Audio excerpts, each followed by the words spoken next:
Hello there and welcome to our latest Sky Q&A with our military analyst, Professor Michael Clarke, who's going to answer all your questions about the Ukraine war. Now, we've had thousands through the week in our Ukraine blog, so let's get on with it. Professor Clarke is here with us. But just to say, there's still time to submit a question. Scan the QR code that you see on screen, or you can leave a comment on YouTube and we'll try and get to them as we talk to the professor. Professor Clarke, great to have you with us. Always good to get your expertise on this.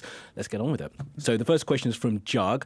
The question is this actually a really bad time to be suggesting ceasefire to Russia, given how they're progressing on the battlefield? Why don't we first of all talk about how Russia are doing on the battlefield? Yeah, I mean, the Russians think that they're doing very well on the battlefield. In fact, they're not moving far at all in the south. They've been gradually moving forward, but they still haven't taken Pokrovsk. They still haven't taken Chasiv Yar. They took Toretsk, but they've lost part of it. But they are making progress in the Kursk pocket, which is when the Ukrainians invaded a little bit of Kursk to give them bargaining power. They've put a major effort into that, and they look as if they're about to achieve their objectives. But in general, the Russians think that they are grinding forward, and they'll continue to grind forward. So in a way, a ceasefire now is of more tactical use to the Ukrainians than it is to the Russians. The Russians would rather carry on. The Ukrainians would rather get a pause now, give them a chance to reorganize themselves. Because there is that argument put forward, isn't there, that any pause for the Russians that's over 30 days, longer than has been suggested at the moment, will give them time to continue to take a rest, maybe move some units around and then go again in a couple of years. I mean, both sides could do with a rest, and both sides would use any time, whether it's 30 days and 30 days, if it goes on, to reorganize themselves and restock as far as they can.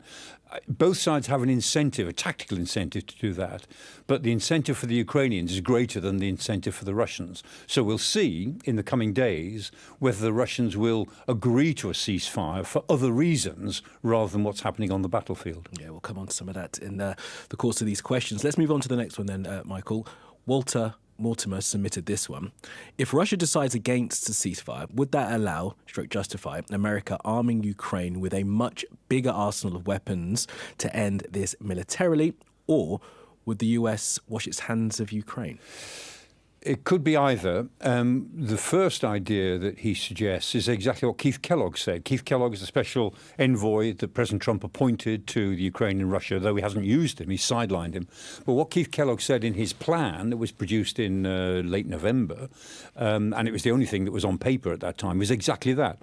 If the Russians won't come to a ceasefire, then we, the Americans, should really help the Ukrainians on the battlefield. Now, that's not something that seems to be finding favour with the White House itself, which is maybe one of the reasons why Keith Kellogg has been sidelined. So it is a possibility. It was the position the United States may have taken into this process.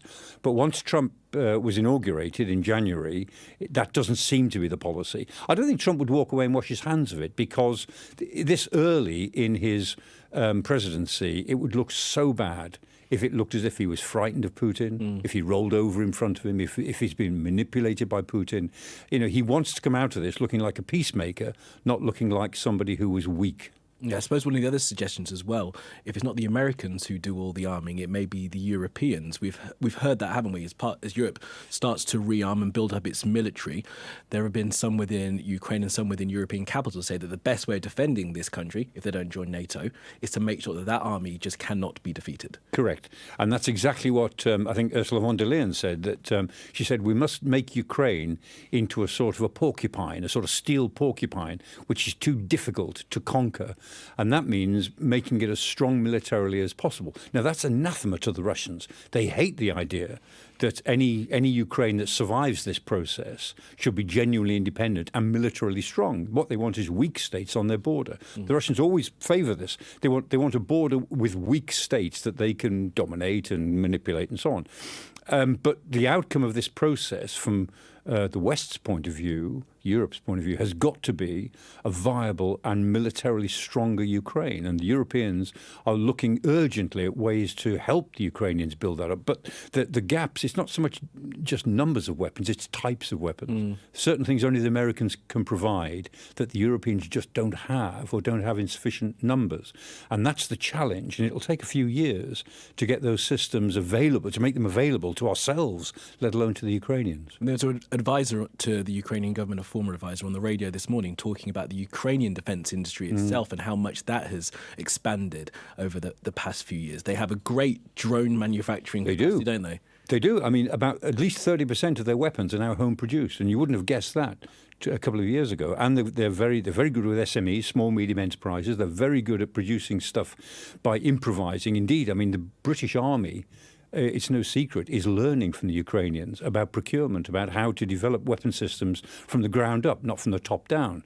And the Ukrainians have a reasonable expectation that if they can be left alone for a couple of years, they will build up a pretty good arms industry. I mean, remember, Ukraine, when it was part of the Soviet Union, was one of the major arms production elements of the Soviet Union. They used to do all their missiles, all their rocket engines, quite a few of their armored vehicles. I mean, Ukraine in the Donbass was a big manufacturing center for the Soviet Union. So they had the skills, they had a lot of the backup, and they could do it again if they're given the chance and some help in high-tech manufacturing from Western Europe. Well, they had a nuclear arsenal as well. That was part of the deal. They did, and they gave it up in 1994, and they really regret that now. Yeah. All right, let's move on to the next question. This is from Maria. What type of pressure can the United States put on Russia to accept the ceasefire as we've sort of had it constituted at this point? Well, in a way, that's what we've spoken about. I mean, President Trump has said, well, we might need to bring pressure on the Russians, like sanctions and so on. Well, actually, sanctions, there's not many more sanctions that the Americans could put on directly because American-Russian trade isn't great at the moment anyway. So sanctioning what trade there is won't make a big difference. What would make a difference is to push the Russians even further out of the payment system to make it even harder for them to trade with the rest of the world. They're out of the SWIFT system now, more or less, and that happened quite early on in the war, which is the system of banking exchange whereby you can pay for what you buy in the rest of the world by transferring currencies and so on, transferring money. They're already out of a lot of that, but they've been helped tremendously by China. It keeps them in the payments in a different payment system.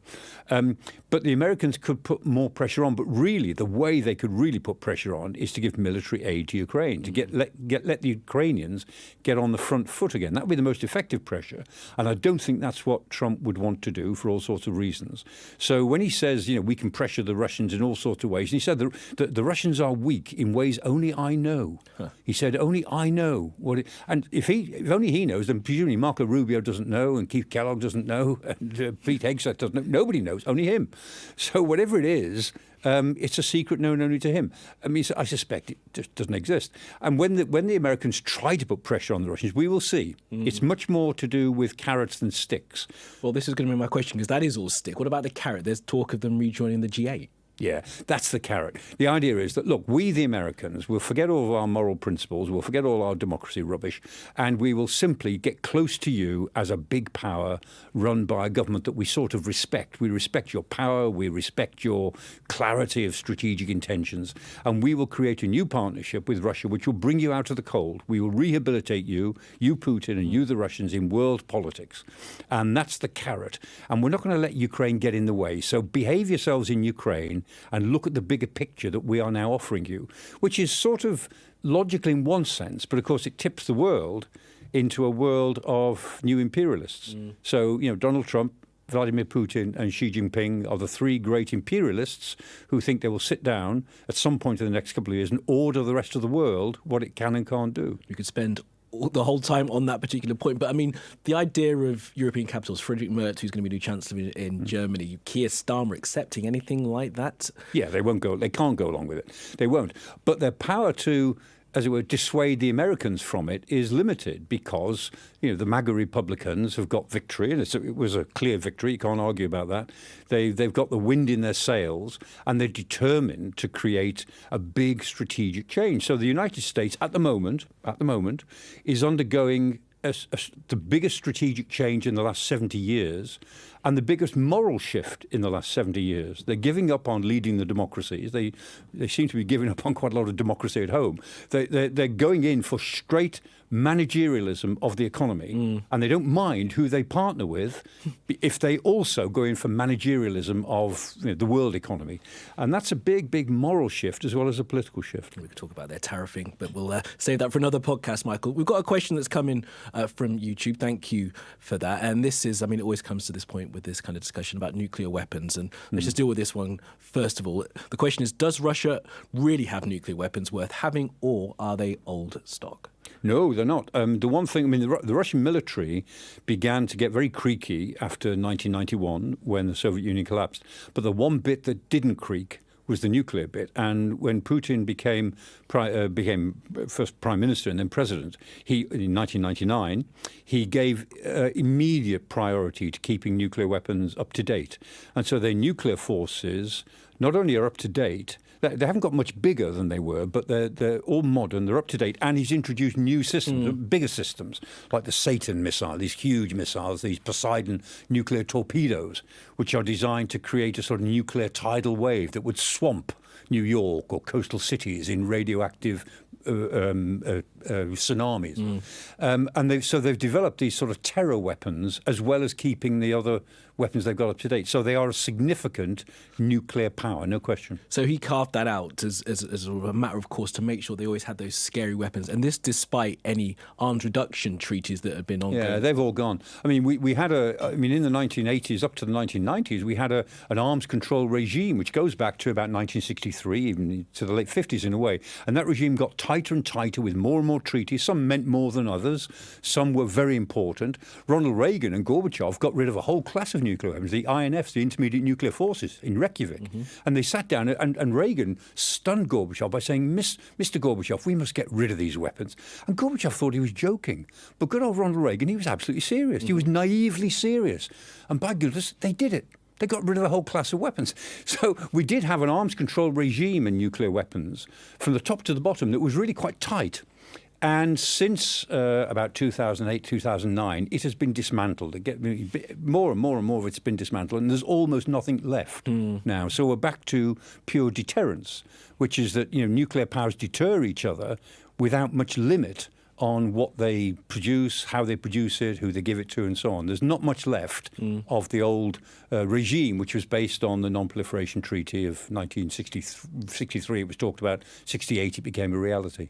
And of course, many will hope that they still hold their deterrent factor, which is why France just recently talked about perhaps putting other European states under their nuclear umbrella. Yeah, we're back to 1950s nuclear deterrence before all these arms control things really got going. And the thing that got arms control going was the Cuban Missile Crisis, because, and I'm old enough to remember it, I was a schoolboy, we came so close to a nuclear exchange in October 1963 that we scared ourselves into a series of agreements.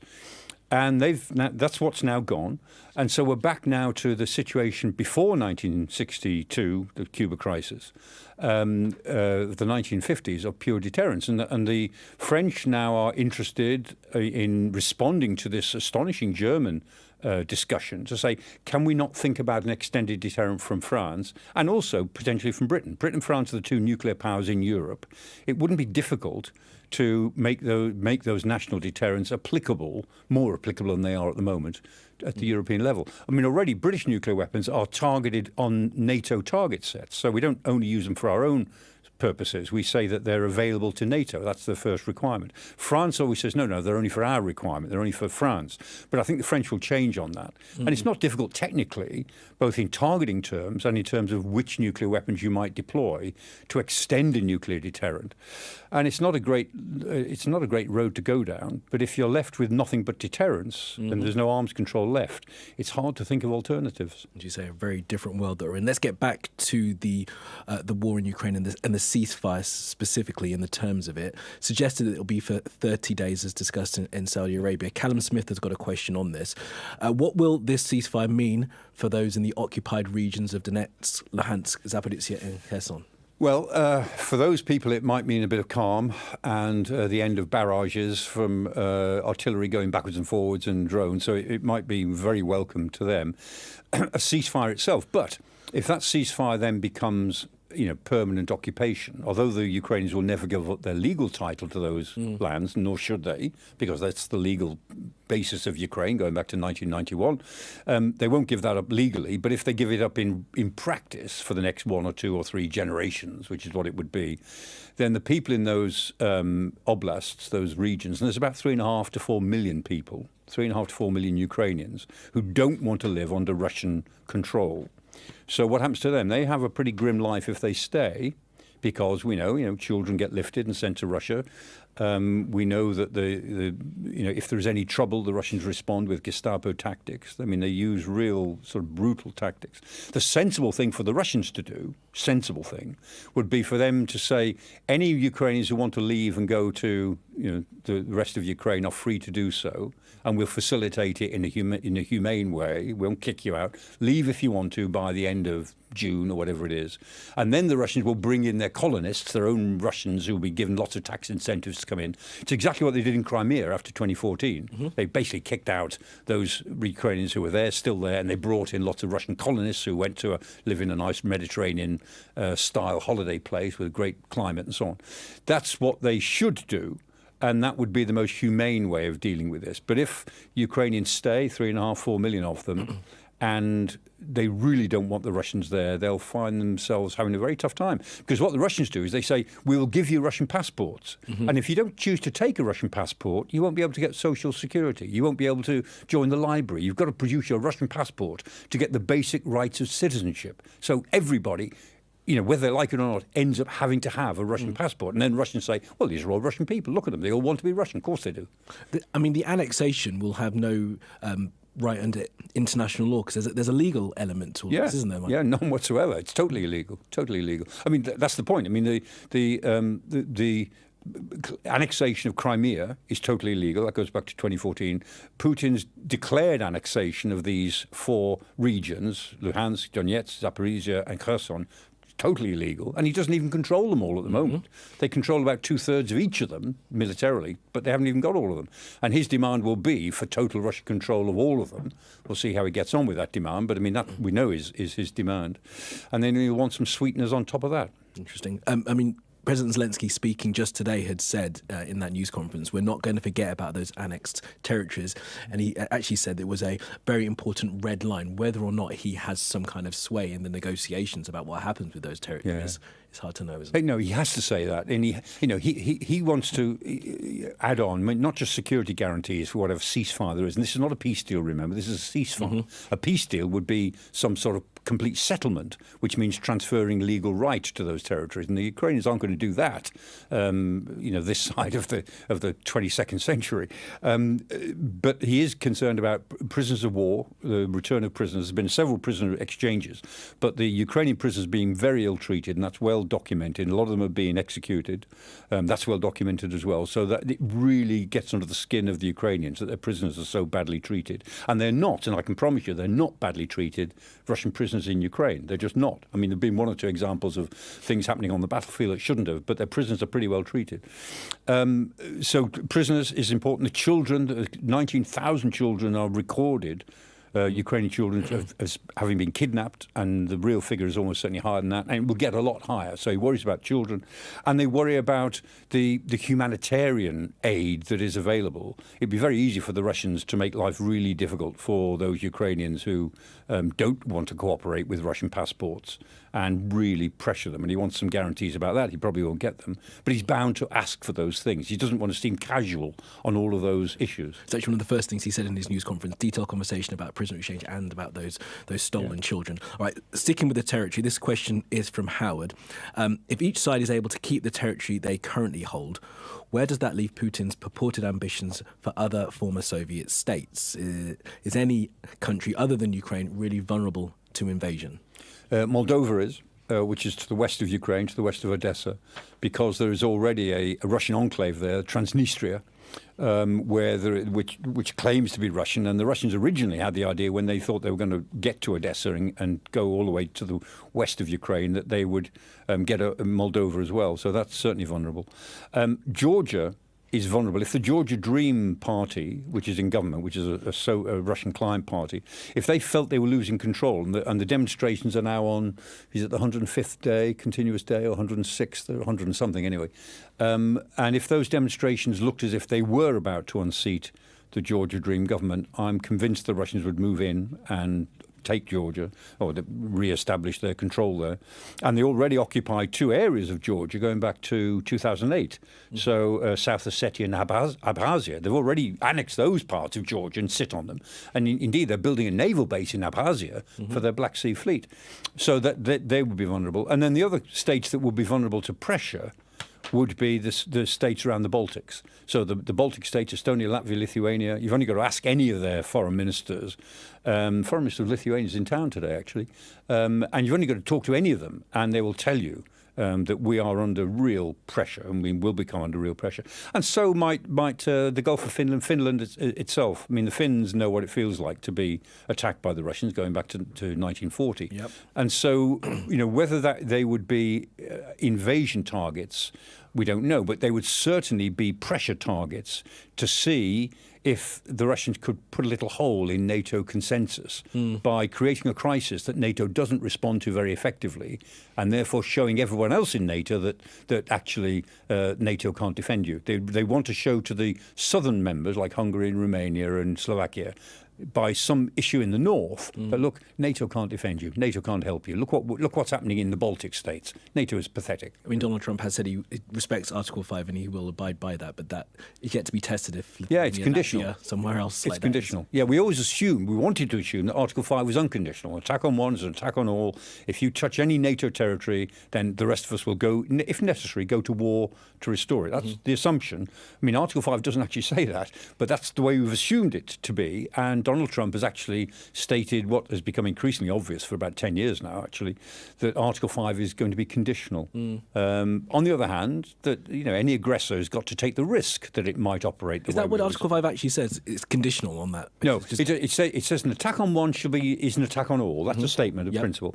And then it says that in the event of an attack, all states commit themselves to undertake such action collectively as they deem necessary, not excluding military or including military force. Okay. So it means they could choose just to have a conference. There are steps towards. Yeah, so they could choose to go to war, but they could choose just to have a conference about it, and that would fulfil the terms of Article 5. Now, we've always assumed it meant we will go to war, but that's because politicians have always talked it up. But the Article 5 doesn't actually say that. Fascinating. All right. There's a lot of wiggle room in Article 5. Unfortunately. All right. Susan Potter's got a question on NATO, and Susan asks, if NATO was out of the question, how would the militaries of some of those Eastern European nations stand up to Russia, i.e. Poland? Is the Polish army better prepared than Ukraine, for example? I think I know the answer to that, maybe. Yeah, well, it's very big big now, isn't it? Yeah. 110,000 Polish army and growing. They've reinvested in an awful lot of equipment, and their air force is pretty good. I mean, they field, last time I looked, about 1,000 main battle tanks, which is 5 times more than Britain has. And it's going to be 6 times more than we will have of properly modernised tanks, I think.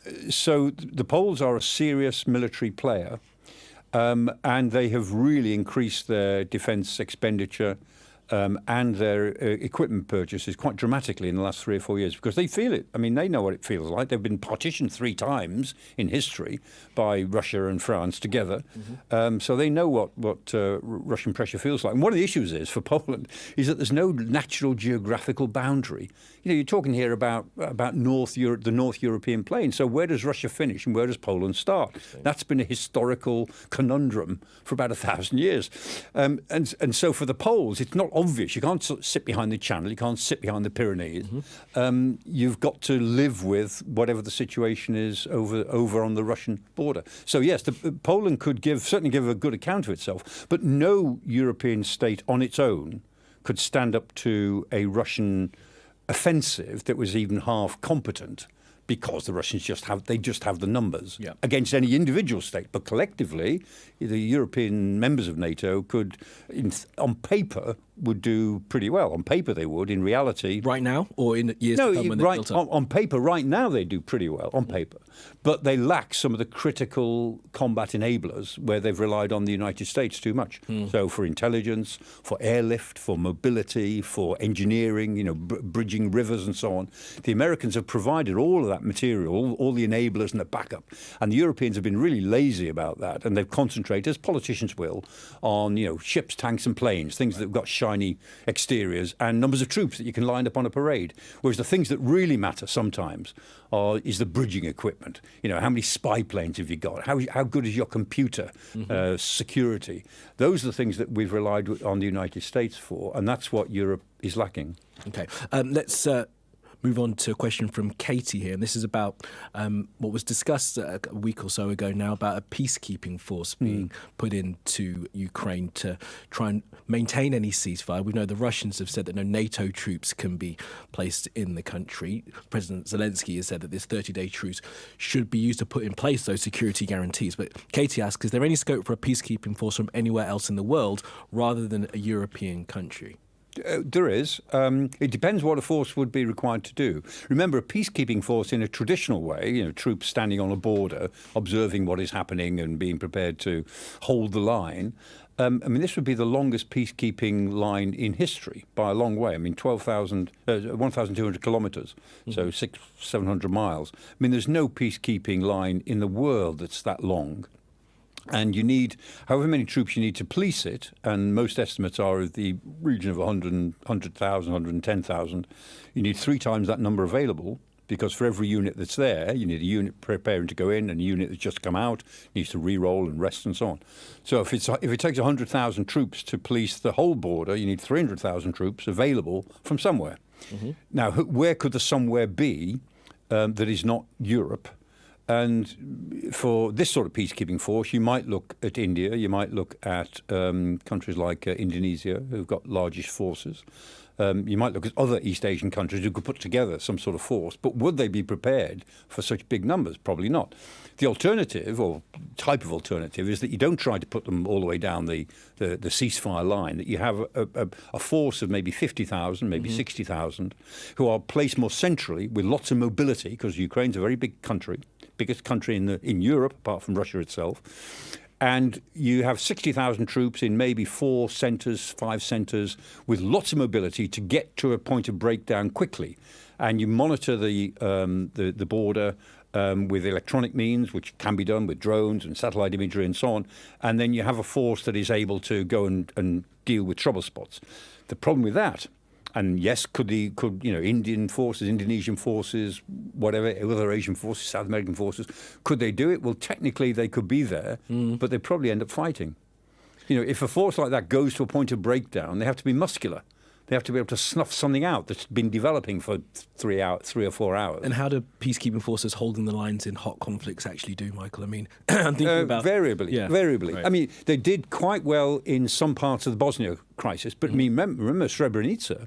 8,000 men were marched off to be massacred by Karadzic, while the Dutch peacekeepers stood there and let it happen, because they didn't have any orders. They weren't sure what they should do. If we try and stop this, there'll be shooting. There's lots of civilians around. So they stood there thinking that we don't have any authority to do anything else. And surely they wouldn't massacre all these men and boys. Well, they did. And the Dutch have been beating themselves up about Srebrenica, was it 1995? Ever since. Right. So... a difficult thing to do. And very difficult. That's why it's probably any force that tries to back up this thing without the Americans will find itself involved in shooting, I think, and that could go very wrong. If the Americans are there behind it, they might not have to. But if the Americans are not behind it, they probably will have to. Well, let's move on to talk about the Americans. We've got a few questions from YouTube about Donald Trump, and one question here from Sebastian. Let's do this one from Sebastian first. Has Trump now increased the risk of a wider European conflict in the coming years? Is he himself gambling with World War III? He's not gambling with World War III, because that's very unlikely for all sorts of reasons I've talked about many times. I don't think we're on the verge of World War III at all. There is a possibility of a more general European war, which has got considerably greater, but it's still not the most likely thing. But I think the possibility of an outbreak of military violence in Europe is now very high with Trump's policy. If Trump sticks to this policy of essentially withdrawing from European security affairs, if the Russians and some other forces think that the Americans effectively have withdrawn, then the chances of a militarized conflict in the next 5 years are very high. And my sense of it, and I don't want to sound too dramatic about this, is that the road we're on will bring that about. We can't avoid it. We can only choose where. So where are we going to dig our toes in? Are we going to dig our toes in over cable cutting in the Baltics, or over massive cyber attacks on our societies, over the invasion of Moldova, over an attempt to take over the rest of Ukraine, over Georgia, over sabotage against in our facilities, over assassinations on our streets? You know, these are the ways in which Russia is already making war on us in what's called a sub-threshold, just below the threshold of real violence, of actual violence, even though it causes violence. And so if this goes on and increases, as I think it will, after a peace deal or a ceasefire in Ukraine, the choice we have is, where do we dig our toes in? It's what happened, you know, again, I don't like to keep talking about the 1930s because it makes it sound as if you're going for a bad argument. But, you know, in the 1930s, we could have dug our toes in the Rhineland in 1936, or maybe in the Anschluss in 1937, or maybe over Czechoslovakia, the Sudetenland in 1938, or the rest of Czechoslovakia in 1939. But we didn't. And we waited until the Polish crisis of September 1939 before we dug our toes in, which is where we couldn't do anything to help Poland. We could have helped the Sudetenland, we could have helped Czechoslovakia, we could have helped the Rhineland, we could have helped anybody. But we waited until it was too late to do anything effective, and then we dug our toes in over Poland and went to war. That's not a great way to conduct policy if you think you're dealing with a voracious dictatorship. And, you know, when people talk about this, I say, give me an example in the last 3,000 years of recorded history of a voracious dictator who stopped being a voracious dictator because people were nice to him. Just one example would be nice. Is our difficulty in digging heels in, digging our feet in and saying this is the line in the sand, the distance between what's happening in the White House right now and what's happening in Europe? Because it seems as if either side of the Atlantic have very different views of what the next 5 years could be like. Yeah, and I think, Kamali, I think you're exactly right. I mean, we're on a convergent path at the moment to try to stop the fighting in Ukraine, to come up with some sort of interim deal. And it's right that we stay on this convergent path, and it's right, I think, for Britain to stay as close to the United States as we can, albeit it's very hard in a Trump administration. And you just don't know where things are going to go, so you hold on to the things that in the long term will probably make the biggest difference. But when we're through this period, I suspect that, and by through, I mean like this time next year, I suspect that Europe and the United States will be on divergent paths when it comes to European security. That the United States will want to just forget about Europe and disengage because Trump has got other things he wants to get on with. And the Europeans will increasingly find themselves confronting Russian expansionism on their own, and they'll come to this problem. I mean, whereas the United States will say, stop sending weapons to Ukraine, and we'll say, no, we've got to keep on sending weapons to Ukraine, otherwise the Russians will take the rest of the place over, and then we'll be much worse off. And I think that we will find ourselves more divergent across the Atlantic once we get over this next hurdle of maybe creating a ceasefire in Ukraine. I'd like to be wrong about that. I'd like to think that we could stay in parallel with the United States, even if the distance between us is quite high, quite great. But I don't think we will. I suspect we'll keep on diverging for a few years yet. There's a question here from Jed that's come from YouTube. The question is Trump way smarter than everyone thinks? You know, this idea of the madman theory, doing all this sort of stuff. I mean, on the point that you were making just then, it's hard to be in the same place, following the same path with a person who is going by this madman theory, because you have no idea where they're going to go to next. Yeah, the madman theory of politics. I mean, Richard Nixon used to say that. They say, they all think I'm a madman. It's not bad, is it? There is a logic to it. I mean, he likes to be unpredictable. He likes to be people to be frightened of him and frightened of his unpredictability. So I always say it's the same mentality, and I'm not abusing him now. I mean, we owe him the respect of being the elected president of the United States, and that's considerable respect. But he has the same technique as the mafia boss, which is that he wants to be feared. He wants to insult people near to him to show how powerful he is to the others. I mean, it's either a mafia boss or a medieval monarch, and he likes all of that power. And he sees power as a personal thing. He doesn't see it as institutional. The power is him, Trump. And it's not, the presidency as such. It's not the American institutions. He doesn't like institutions. He particularly doesn't like international institutions because they're constraining. It comes through in his language sometimes. He talks about me. Me, that's right. And all of his officials, they say, the Trump policy. They don't say US policy on this. They said President Trump's policy on this, President Trump's belief on this, and they parrot exactly what Trump wants to say. And And I was talking to a couple of journalists earlier today, a couple of Japanese journalists who just come back from Washington, and they were saying that it was interesting in Washington that they say all the statements that are made by the State Department and the Defense Department are made with only one member of the audience, to him. Yeah. Right? They don't make them to the international press, even if they stand in front of the international press. Everything they say is what they think he will hear, and that's what they want. Now, that's his style. It's not without its advantages, and it is possible. It's possible that because he's playing for a bigger reality here with a partnership with Russia, that the Russians will think, look, let's go along with this ceasefire. We can deal with Ukraine in 5 or 10 years' time. While we've got Trump in the White House, let's just go along with this.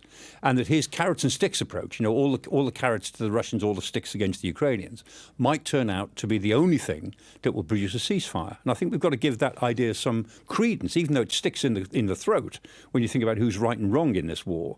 But it is possible that he has done something, as in a way he's done in some respects in the Middle East, only in some. He's done things which Joe Biden could not have done because Biden was a more traditional president. Perhaps we wouldn't be talking about the ceasefire at this stage if it wasn't for the way that Trump has behaved in the past few weeks.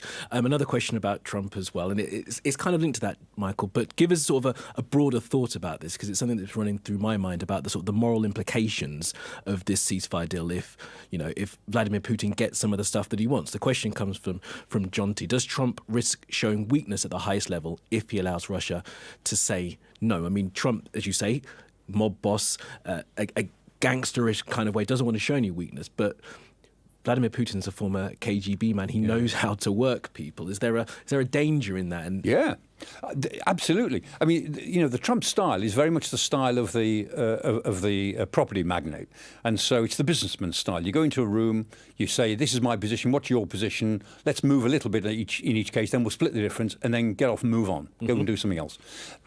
That's not the way the Russians negotiate. It's not the way diplomacy tends to work in reality. It does on TV series, but not in reality. And in a way, Trump is taking a big risk here because he may come to look like an absolute fool in front of Putin. Putin's very, very clever, and he's cunning. He's not a terribly bright man, but he is cunning. And the danger for Trump is that he will go for a quick deal, which looks all right for the first couple of weeks, and then just falls apart. And this early in his presidency, he'll go down in history. And it matters terribly how he's viewed in history to him. He really worries now, or thinks a lot about. He wants to be a historic president. And the chance that he will look a fool in front of Putin is not inconsiderable. Now, I don't think that worries him because he's so confident. But I think objectively, he is running that risk. He's trying to do things so differently, all carrots to the Russians, all sticks to the Ukrainians, that he just could fall off that line, and the Russians will walk away with everything more than they could possibly have imagined, and will have given next to nothing. I mean, he talks about himself in the same sentence as George Washington. I think he did just last week. This period, isn't it? He wants to be on Mount Rushmore. I mean, the fourth president on Mount Rushmore, and he wants to be the fifth president. But this is his final term, isn't it, Michael? He's not going to have a third, even though he wants a third. Yes, well, he's interested in repealing the 22nd Amendment, which is 2 terms only. But there are 4 presidents on Mount Rushmore. So it's Washington, Jefferson, Teddy Roosevelt, and Abe Lincoln. Yeah. Right? And he wants to be the 5th. He wants to be the 5th. Is there space for another face on there? It's a big monument. All right, Michael. Let's do one more question, and this is one that's related more closely to home. The question is from NM, and it is: should the UK think about conscription? Is this more likely now? And I wonder if we can, when we're answering this question, think about conscription, but also think about national service as well, which is a slightly different thing, compulsory national service that many nations do actually have. They do, yeah. No, we're not going to think about conscription. I can promise you we're not. What I think you will hear in the rest of the year, when the Defence Review comes out and the defence reform process comes out and the government settles in a bit more to its defence policies, which is developing at the moment, we'll hear a lot more about a citizen army, the need to create a much bigger force of reserves. At the moment, the reserve forces are about 30,000. We've got small reserves in the Navy and the Air Force, but essentially the Army Reserve is 30,000. And that's far too small. And so we need a reserve force of maybe 120, 150,000, which even then could be scaled up to 200,000, 250,000. So we need to think differently about reserves, about reserve service, about making that attractive to people, both in lifestyle terms as well as for the sake of patriotism, and the skills that they would gain. But it's not going to be conscription. It would be a push to expand the citizen army. I mean, the British army's existed since May 1660. It was founded on Blackheath in May 1660. And the restoration of Charles II. There was a particular moment when it came into. I won't go into it, but don't get me started. Unfortunately, we don't have all the time. We'll do this again, and you can tell us the whole thing. Right. So the British Army is 350 years old, more or less, and we've only had conscription for less than 25 years of those 350 years. So we had it in the First World War, we had it in the Second World War, and that went on till 1959, 1960. We hate conscription. We don't use it, but we have had citizen armies. So in the First World War, we mobilised 2 million men. 2 million. And they some of those were conscripted, but most of them were Kitchener's citizen army. Yeah, those brigades that from villages around Pals the country, brigades, Pals brigades, right? Yeah, that's exactly. Pals battalions, yeah.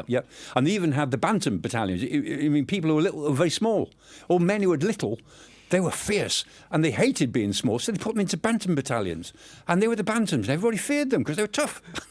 So that is something that happened at the time of war. But this idea of a national service, of there being sort of a couple of years, I know that Finland has it, Turkey has it, South Korea has it, where when you get to, I think it's 18 or 19, that's right. you spend a year, maybe 2 years of service, and that expands the standing army potentially. It does, yeah. The problem with two years of service is that goes stale very, very quickly. The skills fade. If you do your 2 years, that's fine. But 2 years after that, 3 years after that, when you're, say, 26, 27, you're almost no use to the military by then. You've got to retrained. Whereas the point about voluntary reserves is that if you sign up to be a reserve, you're being trained, on a weekend basis all the way through. So that by the time you're called to the colours, you say when you're 27, 28 and you've been doing it for 5 or 6 years, you're actually quite up to date.